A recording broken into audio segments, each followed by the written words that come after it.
Fora da caverna, de novo com você nas ruas, numa atmosfera aqui meio cinza, né?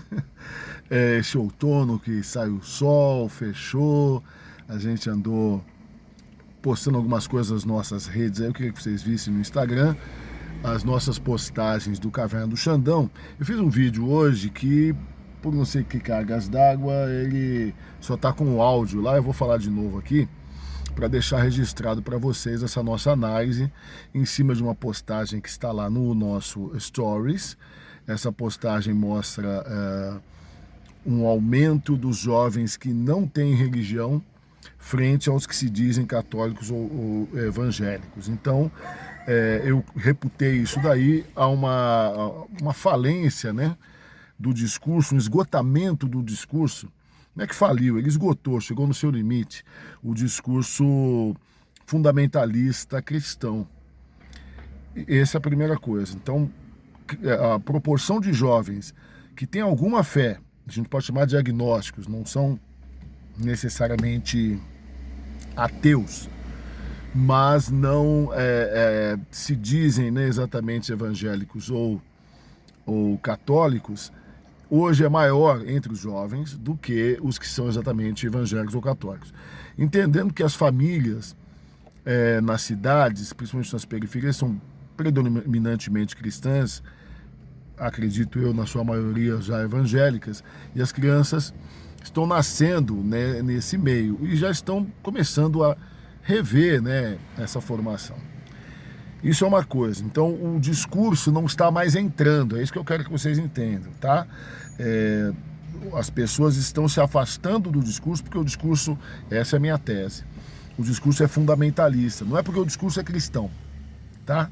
Não é porque é evangélico ou porque é católico. É porque o discurso é fundamentalista, sectário, ele prega isolamento, ódio, discriminação, e as pessoas vivem uma realidade completamente diferente. As pessoas têm orientações sexuais diversas, identidades diversas. Esse é o mundo que nós vivemos. Eu tenho falado muito sobre isso. Tente prestar atenção. Tente raciocinar sobre o que significam as identidades hoje, ou o que se chama de identitarismo, o discurso identitário. Desde as maiorias, o discurso nacionalista, ele é identitário, ao próprio discurso cristão, ou qualquer que seja da religião majoritária, e também das minorias. Mas o que eu quero dizer é que identitarismo não se refere exclusivamente a minorias.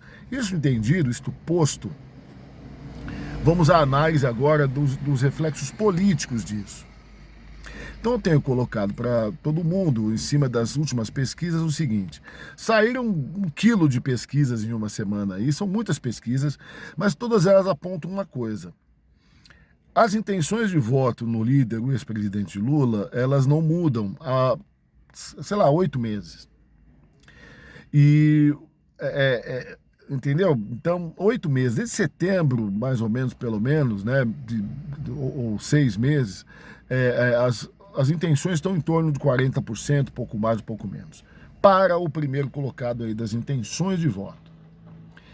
Eu fiz um vídeo anterior aqui analisando que o discurso do candidato e do que está em torno dele, do partido e tal, todo o discurso que usa os símbolos de bandeiras vermelhas e palavras de ordem ligadas a um socialismo mais sindicalista tradicional, ele perdeu também a eficácia, a penetração no povo, no povão, foi no povão, a maioria. O que eu estou mostrando hoje com esse vídeo aqui, com as publicações de hoje, é que também o discurso que embasou durante muito tempo a campanha do atual presidente, que ganhou em 2018 com isso, um discurso reacionário, que se diz conservador, a diferença é simples. Conservador é alguém que sabe que as coisas mudam e caminham, mas elas caminham lentamente. O reacionário é aquele que não quer, ele resiste às mudanças, ele é contra as mudanças. E ele quer voltar para o passado. Esse é um discurso reacionário, que elegeu o presidente atual, que dizia isso, que queria voltar ao Brasil há 50 anos atrás. Como se fosse possível, porque o tempo não para e não volta. E por isso que deu errado. É um discurso congelado, anacrônico, e não tem como dar... Por mais que você que está assistindo goste e acredite, não tem como dar certo. Tanto é que não deu. né? Ele queria uma reedição do governo militar como se ele fosse igual aos governantes militares de pós-64 até 84. Né? As pessoas tinham projetos que não batem com os projetos dele, eram projetos desenvolvimentistas, ele não tem projeto de desenvolvimento do país. Aliás, qual é o projeto do atual governo? Além de salvar a própria pele de sua família, dos seus apaniguados, né? Falar de agronegócio não vale, porque o agronegócio sempre esteve em alta nos últimos 3 governos passados, e todos eles ajudaram o agronegócio, porque não tem como não ajudar, é um dos setores mais dinâmicos da economia brasileira. Então isso não vale como bandeira para o atual governo. O que vale é o que ele bate tanto, né? Essas bandeiras conservadoras, pautas e costumes, que ele muito se apoiou nessa identidade cristã, que ele diz ser de origem católica, depois se banhou para se batizar evangélico e apela para a fé evangélica, e o fato é que a maior parte dos seus eleitores não arreda o pé de votar nele e nem da identidade evangélica, e tudo bem. O problema é que esse discurso é restrito a esse universo, que é 30%, e está em torno disso. Tem uns 15% que não são a favor, exatamente ferrenhos, que não aprovam 100% do governo, mas acham o governo dele irregular. Então, estão dispostos até, talvez, a votar, talvez sim, talvez não, a de se conferir a eficácia do discurso que sustenta o governo e a candidatura à reeleição do atual presidente, para convencer esses 15% que formam aí um universo interessante, com 30% dos apoiadores ferrenhos, você chega a 40%, você pode chegar a uma vitória. Quem tem 46%, 47%, pode chegar a 51% e vencer uma eleição. A questão é, será que, não estou dando uma de previsão aqui, nada disso, é uma análise do momento atual. Será que esse discurso que parece ter se esgotado e muito baseado no fundamentalismo cristão, veja aqui os nossos vídeos sobre fundamentalismo cristão, né? Tem aqui, em 2020 eu fiz 2 vídeos, eu quero que você venha aqui ver, veja o vídeo passado para fazer a comparação e perceber que a gente está fazendo uma análise isenta do quadro eleitoral hoje, tá? Atual, deste momento atual. Não é uma previsão, é uma análise do momento atual. Eu queria que você acompanhasse isso, você também.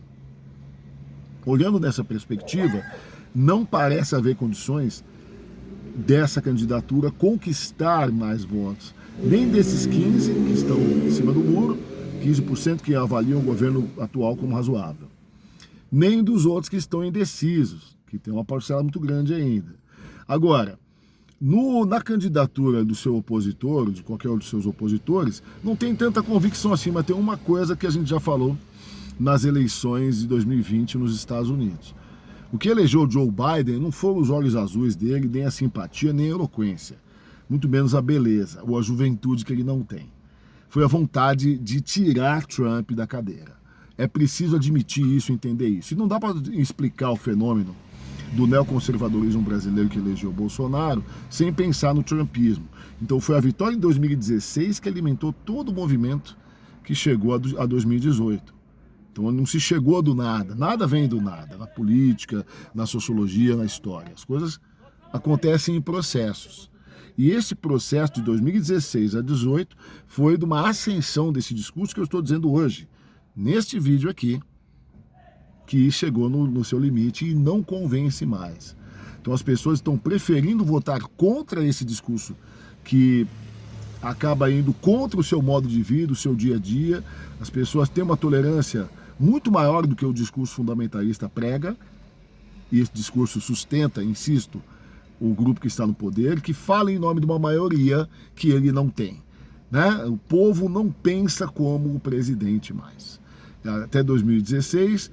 17 e 18, o grupo que forjou a candidatura vencedora em 18 soube interpretar o que o povo pensava naquele momento, mas o povo parece não pensar mais, não estar mais a fim de continuar pensando daquele jeito. O que você acha, hein? Bote aqui o seu comentário, vá ver as nossas publicações lá no Caverna do Xandão no Instagram e no Prof. Xandão na Educação. Contribua com o canal e a gente se vê no próximo Saia da Caverna.